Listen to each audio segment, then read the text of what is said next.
Hello and welcome to The Rate Stuff, your essential guide to all things mortgage. My name is Jack Izzard and I'm delighted to say that I've got a very special guest in the studio today. On the Rate Stuff couch with me is Mark Parsley. Hello, Mark. Hello, good morning. Mark is an expert in interest rates. He's been an interest rate trader for more than 3 decades. So, Mark, you know a thing or two about interest rates. I know we need to be humble. Good. Well, interest rates is one of the things that we like to talk about most here on The Rate Stuff. Interest rates and, of course, their evil twin, inflation. And inflation is back with a bang. It's up to its highest level in 10 months. So we'll be unpicking what that means for the mortgage market, and we'll also be looking at the conversations you'll need to have with your clients, those 1.8 million people who are due to remortgage in 2025. All that coming up on today's Rate Stuff.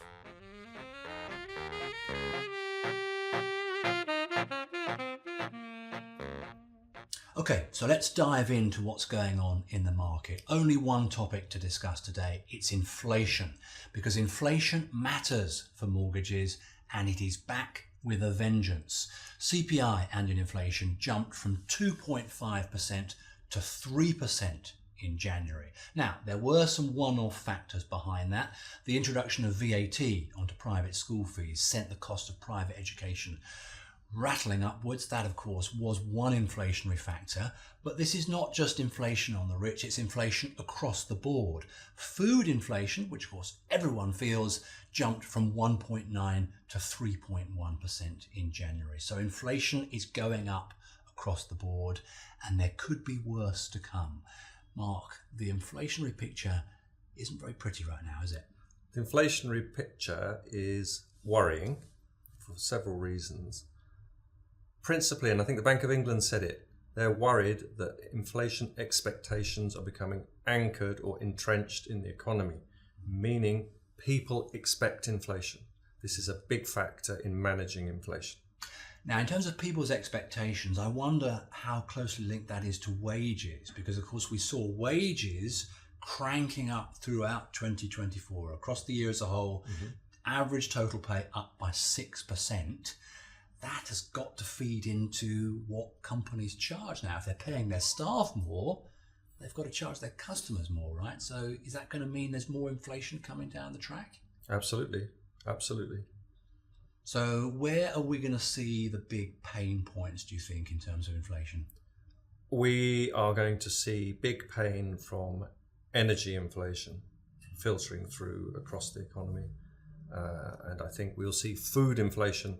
You mentioned a big rise from 1 to 3, but a big price rise is when prices of food double or triple.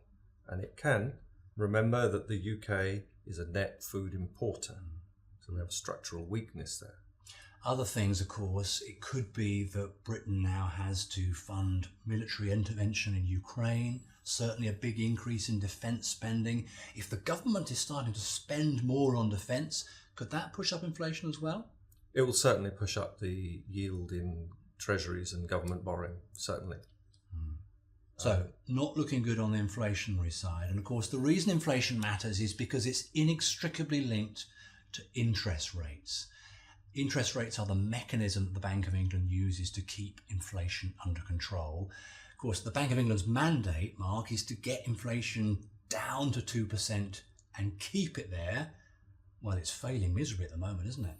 It generally fails, actually, to be honest, but that is not the worry. The worry is it's more likely to see 4% inflation than 2% inflation, right? So when we're talking about mortgages, like today, you can't expect any significant interest rate cuts. Oh dear. It's just not on the cards. Mark, you could have sugarcoated it a little bit for our viewers. Tell it the way it is.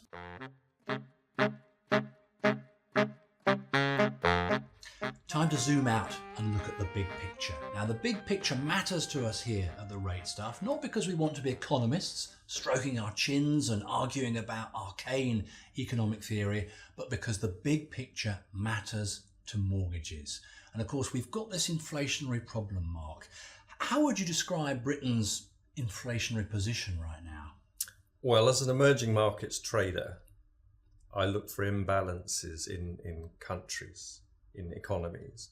And the UK economy is like an emerging market in that it has weaknesses which are big. Okay, we have inflation, which looks like it's becoming unanchored. We have debt. We have a government which is borrowing more than ever. We have tax receivables in decline. They were expected higher in January. It didn't come in. We have a relatively non-productive workforce vis-a-vis the G7. Many factors, meaning pushing rates and the appetite for UK rates higher. Like you are a ray of sunshine today. Well, no, I'm not a ray of sunshine. The government is trying to address the problems by trying to stimulate growth. Right. Okay, it's invested heavily in the NHS. It is investing heavily in the infrastructure of the country. There's an infrastructure development bill coming in March, and you've got the budget in March, so the spring budget coming. We will, of course, invest heavily in arms. So there are some rays of light. Now, there are structural issues, again, in taxation, of course, disincentivizing investment. And this next month coming up is quite key as to how we're going to pan out in the future in terms of, you know, if Britain's building and building well and property's going up, then things can look very different. Okay, you mentioned the future, and of course this is where we do our crystal ball routine and we try and look at where interest rates might go, because that's what we want to really focus on if we can. Yep. At the moment, the Bank of England is forecasting that inflation will tick up to 3.7% this year. Do you think they're about right? I think they're right. I think it's probably shy. I think it probably goes higher. I think one should consider inflation cycles and the way they play. And they never play in an orderly fashion. Okay. We've had high inflation, we've come back down, we've started to go up. It won't be orderly. It never is. So in terms of mortgage interest rates, where do we go from here? In February, we had a bit of a moment, didn't we? We saw some lenders going below 4% for the first time since last year. And there were a lot of us, me included, who got quite excited saying, hooray, the only way is down. How do you think that estimation looks now? The market got ahead of itself in its expectation of beating inflation. And as we see in the UK, in Europe, in the US, inflation's actually turned and is going back up again. The yield curve, the SONIA yield curve, is extremely flat. So the 2-year maturity to 5-year maturity is only 2 basis points. 2-year maturity to the 10-year maturity is 34 basis points. Okay, it's a very, very flat curve. That very, very flat curve is saying 4%. That is our best guess of where interest rates are going to be basically for the next few years. Oh dear. When we say that inflation is going back up, and we recognise the mandate for the Bank of England is 2%, we're probably going to be seeing 4%. We're not really talking about interest rates going down. The Bank of England would love short-term rates lower. The Bank of England rate lower because it borrows using short-term. So on the last episode of the rate stuff, we were talking about mortgage interest rates possibly going below 3%. It sounds from what you're saying that is complete pie in the sky. In the current outlook, it's not possible. Okay. It's not possible because inflation's not right, stability's not right, growth's not right, tax receivables are not right, debt borrowing is not right. So right now, no. You're not exactly a ray of sunshine. No, I'm not a ray of sunshine. The curve's very flat. It's probably going to have to steepen. Okay, so that 4% interest rate curve, gross generalization, but 4 and a quarter is going to steepen. How much can it steepen is the question. Okay, it's basically flat. So if we look historically, certainly 50 basis points can be 150 basis points. So that's the magnitude of how much steeper, how much more expensive mortgages can get. So you're talking 150 basis points. That would mean 6%. Nearly 6%, yeah. Yeah, absolutely. So for a 5-year fixed, it is certainly not implausible to have 100 more. 50, I think 50 is certain, actually. Okay. But that's a personal opinion.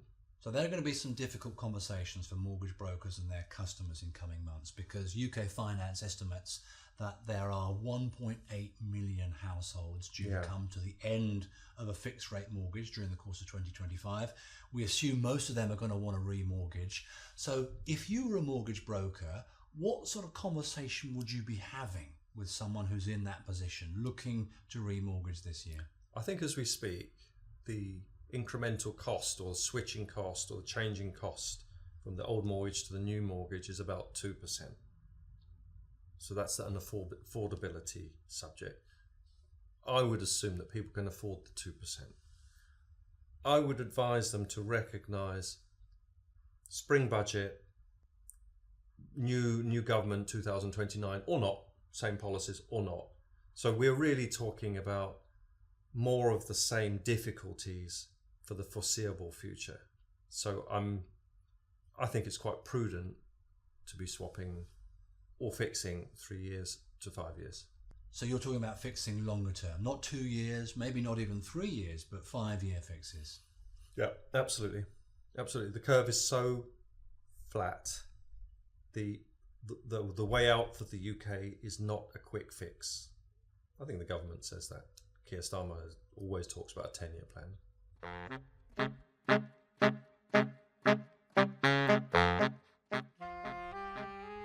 So we all understand what determines mortgage interest rates. It's the Bank of England base rate, right?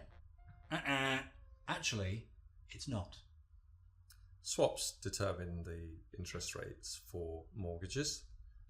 Sterling swaps are called SONIA swaps, and they are based on an interest rate which is called SONIA, Sterling Overnight Index Average Rate, which is a rate of transacted overnight lending, which is published daily by the Bank of England.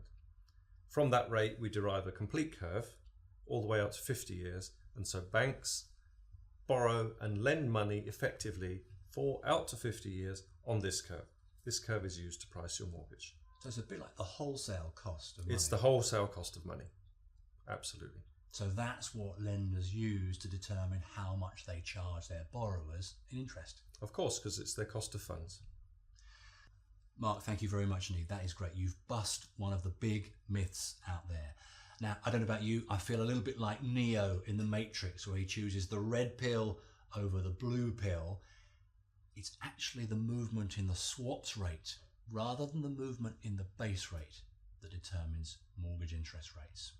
That's the way we roll here on The Rate Stuff. We look at the big issues of the day, we unpack why they matter for the mortgage market. So do join us for the next episode, where we'll answer more of your questions and help you navigate the fast changing mortgage market. Look forward to seeing you then, here on The Rate Stuff.